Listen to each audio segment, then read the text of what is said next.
Hi guys, today I bring you my Great North Run 2023 video. Now the Great North Run is a half marathon held up in Newcastle to South Shields. 13.1 miles between the 2 points, point to point. Now this video isn't just about my running. It isn't just about how I did on the day or anything like that. I'm not an elite runner. This is more about my experience of the entire thing, from getting there to working out the logistics to then a little bit about my time.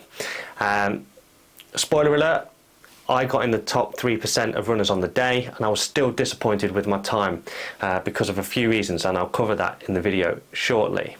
Now, before I go on any further, I'm just going to sit back and hand over to Martin, who is in Hartlepool right now. Martin is me still, and he will pick up the story from there. Welcome. Today you find me in Hartlepool. Now, why am I in Hartlepool? Good question. Hartlepool is just south of South Shields, and South Shields is the finish line for the Great North Run. Yes, I'm doing the Great North Run tomorrow. It is the world's biggest half marathon, and it starts at 11 AM. So I have travelled up from Leicester, stopped up some family digs here on the seafront in Hartlepool, and I am going to do the last hop from here first thing in the morning, super early in the morning, up to South Shields, where I intend to drop the car off and just get into the bun fight for public transport to the start. Now the metro, the buses, the taxis, they all just get swamped and overwhelmed because of the sheer volume of people that do this event. The amount of people that do this event every single year is now 60,000 people. Just get your head around that number. It's such a large amount of people. I think it even surpasses those that do the London Marathon. Overall, over 1 million people have done this event. It's been going on for 42 years. It started in 1981, which makes it an amazing event to be a part of. It's an event I've never been able to get to before now, or all the running I've done. I've applied for the London Marathon every year for 15 years, and I've never applied for the Great North Run. First time, got in on the ballot, so here I am, eager to give it my best shot. Now, it may be hampered a little bit tomorrow by the weather. It's forecast really sort of warm and sunny conditions today. It's been the same. I did just 3 miles casually this morning at Park Run in the same sort of temperature, and it was hot. I mean, sweating your eyes, hot. And running at race pace 13 miles in that sort of heat is taxing. Obviously your heart has to just work that little bit harder with sort of every step. I'll give it my all, of course. I'll do my best, but I have to manage my expectations because it will be harder than normal tomorrow. So with that being said, all that's sort of left to do is go get some food and go get some sleep. Oh, by the way, it's Mo Farah's last ever Great North Run tomorrow. He's ran it loads of times, won it loads of times, and he's an absolute legend. So be an honour to run your last one, being my first one. Anyway, so I'm gonna go get some chips, I think. It's a fun fair there, I probably shouldn't go on that. Tempting though.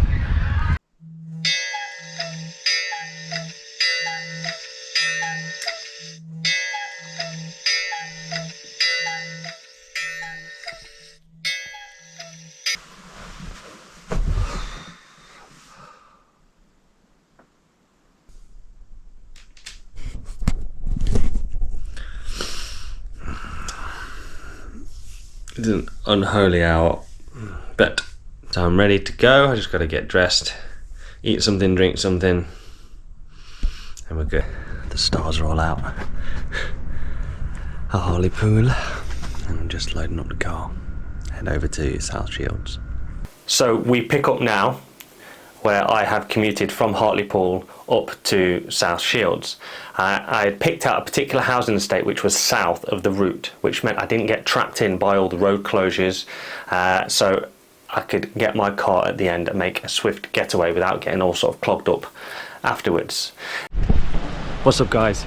You find me now in South Shields after just an hour ago leaving Hartlepool.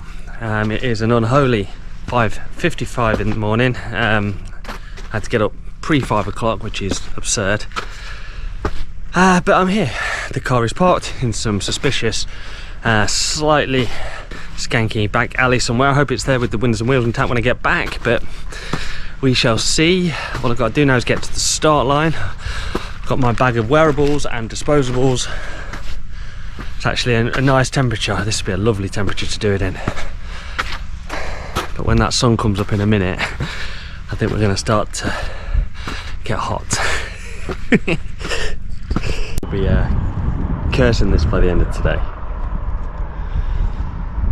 But it's nice to see it come up, regardless. The intention from this point was to get some kind of public transport back to the start line. Now, I had got to South Shields really efficiently, so I was really early. So what I did, the sun was coming up, it was a beautiful morning. I stayed and watched the sunrise, and then I ordered myself an Uber. Why did I order myself an Uber? I'd been looking at the metro timetables and costs all week. What I didn't really want to do, bearing in mind I was in my running kit, in my running shoes already, and these shoes have a tendency to rub if used too much, certainly walking around in the arches. So I didn't want to burn out my shoes straight away by just walking around the street. So I ordered an Uber. I got the car to come to me. It took me exactly where I needed to go, and that meant that I could just save my feet for the actual running. So I got to the start line so unnaturally early. There's obviously no one here, just volunteers and stuff, but that's okay. I'd rather be early than late any day. What I hadn't really anticipated is that at 7 o'clock in the morning there's literally no one, hardly any runners at the site. Do you know when you plan something so meticulously that you become a victim of your own success? Well, 7 to 7:30 arrival time basically means empty field full of portaloos awaiting 60,000 runners. So as the time got nearer, I started to make my way back to where the start was, the bridge over the start, with the down ramps to where you get into your pens and stuff. And I realised that these routes were open and you could go down, and you can see in the VIP area there was lots of activity. Gabby Logan was on there, she was doing all her bits for TV. And you've got Vicky Patterson from Heart FM, and you've got a 102-year-old that's about to run, and you've got people that are getting ready to do the run, and celebrities and VIPs and various sports people. You can see them mulling around, and every now and again you would see people in fancy dress walk by. I think I saw Marge Simpson and Lisa Simpson, and there was this really great big jellyfish type thing, and lots of other dressing up and all of that kind of stuff. They were just sort of milling around, and I just sat down on the verge and just absorbed it for a long time, maybe even up to an hour. I sat there just watching all of this transpire. I just wanted to take a lot of it in. First time, I just wanted to soak up some of that atmosphere. Okay, race strategy today, quite simple. I'm going to start off, I'm going to have to rein myself in a little bit because I have a tendency to run off at the start. 6:20, 6:30 is a little bit too fast for this sort of distance and heat, so I'm going to sort of rein it in, no faster than 6:45s. I'm going to hold that for as many miles as I can.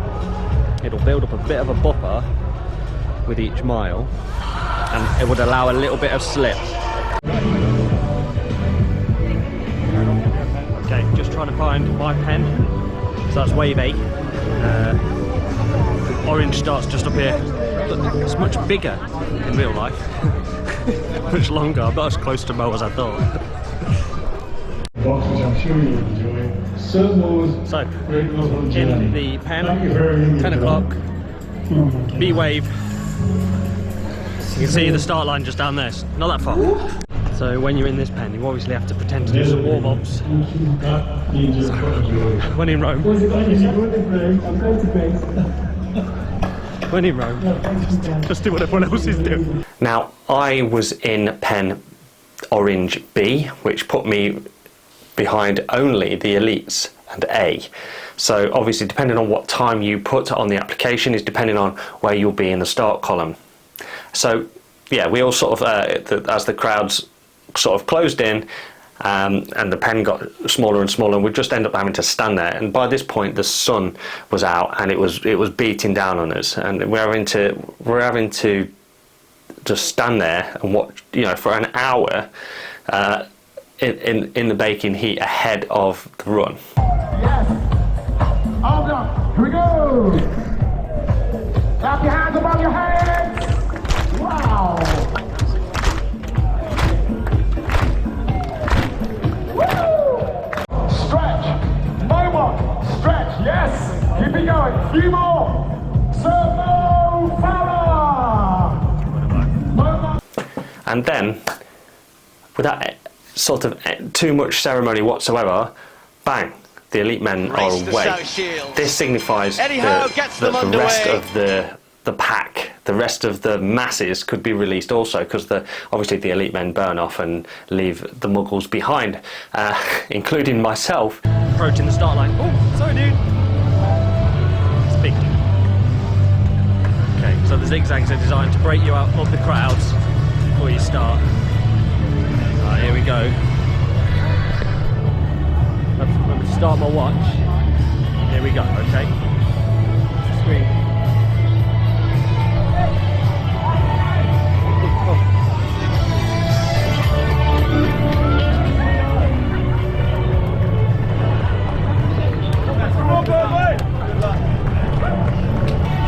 Here we go.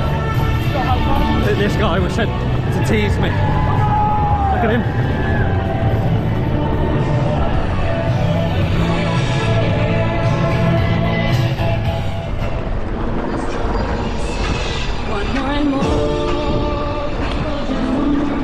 Go now, let's get cracking! Hurry, man! I'm waiting for you, cheers! Make sure I see the charities that you're running for. Right, let's get some work done. Right one. Probably a little bit faster than pace. Approaching the bridge. Approaching the bridge.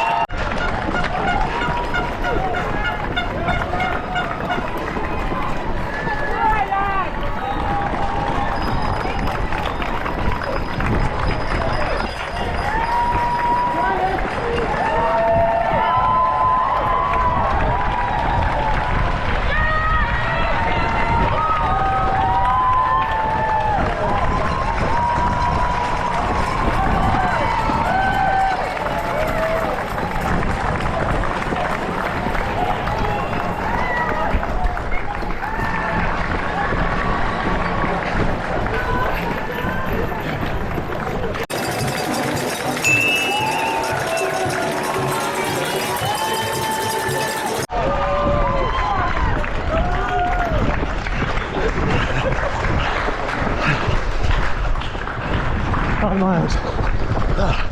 Hard five. So as the miles tick by, the first 5k, I think I did it in about 22 minutes and something like that. It seemed very comfortable at that point, that distance, that pace. I started to feel the heat properly when we were more exposed to the sunshine. Once we left sort of the flyovers and bits at the start and the bridge and all of that, and then it's about mile 4, mile 5, there's an uphill and it's fully exposed. I mean, sun and hill at the same time, and I'm starting to think to myself, damn, I'm not even halfway yet.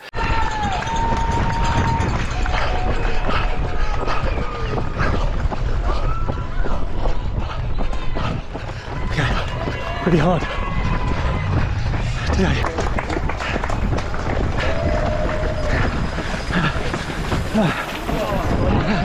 The sun makes such an unbelievable difference to how you feel. Your heart rate is elevated as a direct result of the heat, so suddenly your ability reduces. The amount of water that you are jettisoning through sweat is faster than you can consume it at the water stations, because you're only taking sips, but it's dripping off you, and it's true of everyone. It was so very hot. Mile 7, 8, I'm starting to think to myself, I'm going to need to just take a second at the next water stop, and so that's what I did. It allowed me to take water without it going up my nose.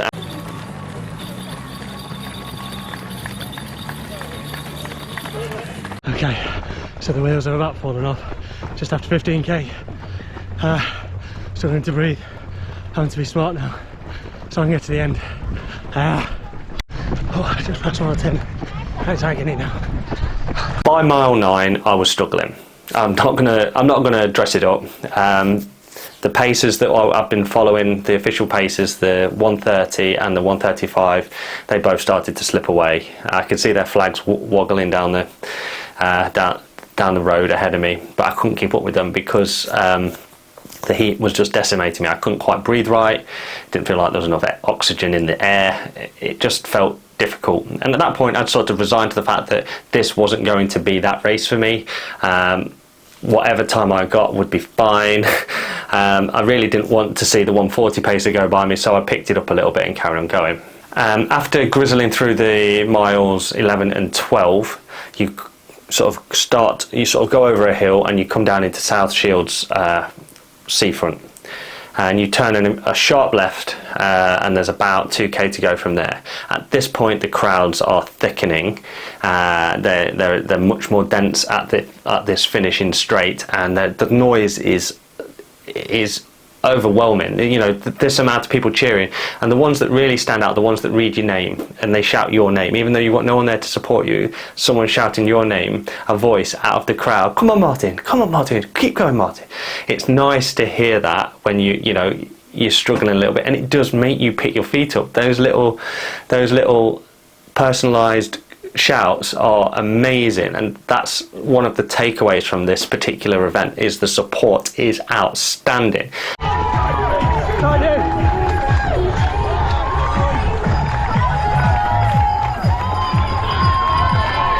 Okay, last mile. Support is great all around. And that last 2k it's so densely supported that you run the entire thing to like a constant wave of cheers and shouts and support, and then there's signs, right? So you go past the last mile sign, and then you go past the last kilometre sign at kilometre 20, and then it starts to measure it down in 800, in 400, and then in 200.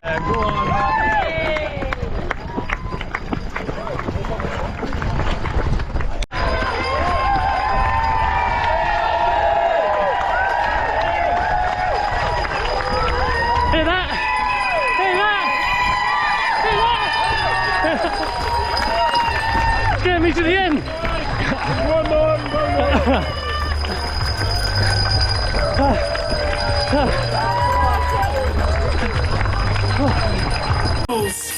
Hoping to set a Guinness World Records. World Records.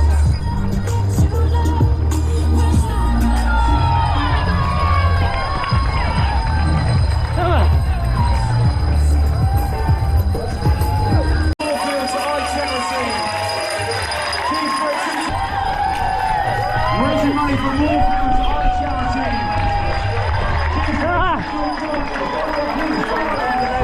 Well done.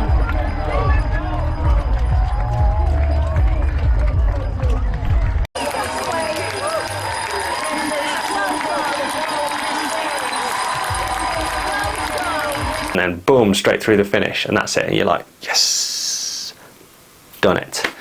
And then immediately after the finish, you get funneled into like a conga of people, lots and lots of knackered people, who are then made to walk another 200 meters to get a medal, a t-shirt, and a goodie bag. Oh my god, That was hard. that was really hard, dude. Right, no throne. You need to. I just need to find somewhere to lie down now. Him. Well done. Hey, hello, YouTube. How's this? One of the hardest fought, one of the hardest medals I've fought for, that's for sure. Yeah, Alice just got a good ring in action. Well done, now. You've still got a bit of energy left. Okay, well done, Martin. Cheers, dude. Chris, well done. Okay, so just finished Great North Run 2023. Now I had my eyes set on the time. The proverbial eyes were bigger than my belly. I had no idea that two things were going to impact me as much as they did today. One, the heat. It's as much coming up from the tarmac as it is coming from the sky.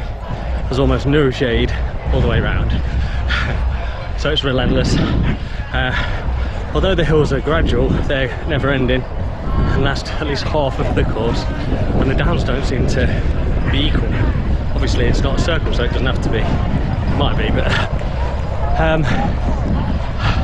the route was lined with support all the way. Every bridge, every bit of roadside was just 3 people deep, kids wanting to high five.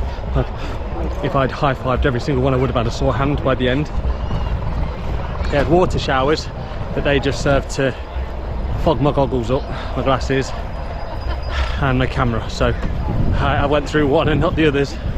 But ultimately training is probably what let me down a little bit. I haven't trained this distance nearly all year.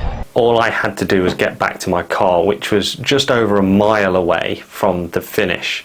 It did mean walking through an enormous amounts of crowds, but I could at least take in some of the run. Then I could suddenly get a scale of how many people, and you could just see a column of people a mile long heading down this hill towards me as I was walking back up against the flow.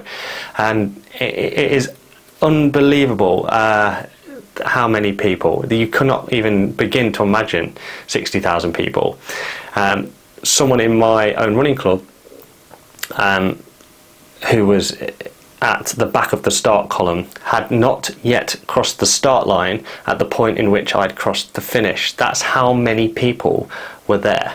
It's unbelievable. So I carried on walking up the hill, taking a couple of videos here and there, giving them some shouts and support and stuff, and before I knew it I was at my car all by myself, ready for the drive home. Because I wanted to get off and get home, I missed what came next. Now the weather turned about half an hour after I finished. It turned from baking sunshine. It's like I was sunburnt heavily from this run, but the weather changed before people had finished. It flipped and it started to rain, and it didn't just rain.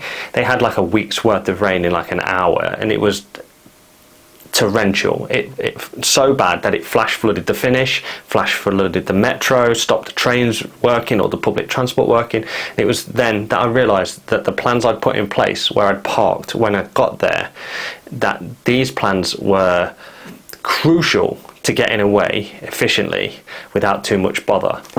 And then all that was left was to get home. So straight in the car, and it was just a 3 hours straight slog, minimal traffic. Literally felt nothing from the event itself, because I got away quite efficiently. I was able just to sneak out one of the back streets from South Shields, and before now I was going through Sunderland, and then I was onto the motorways, and I was in a bath before 5 PM that day, 176 miles away. And as I got into the bath, I got the video clip of the 102-year-old fella that just crossed the finish line as I was sort of getting in the bath. And it just fills me with joy.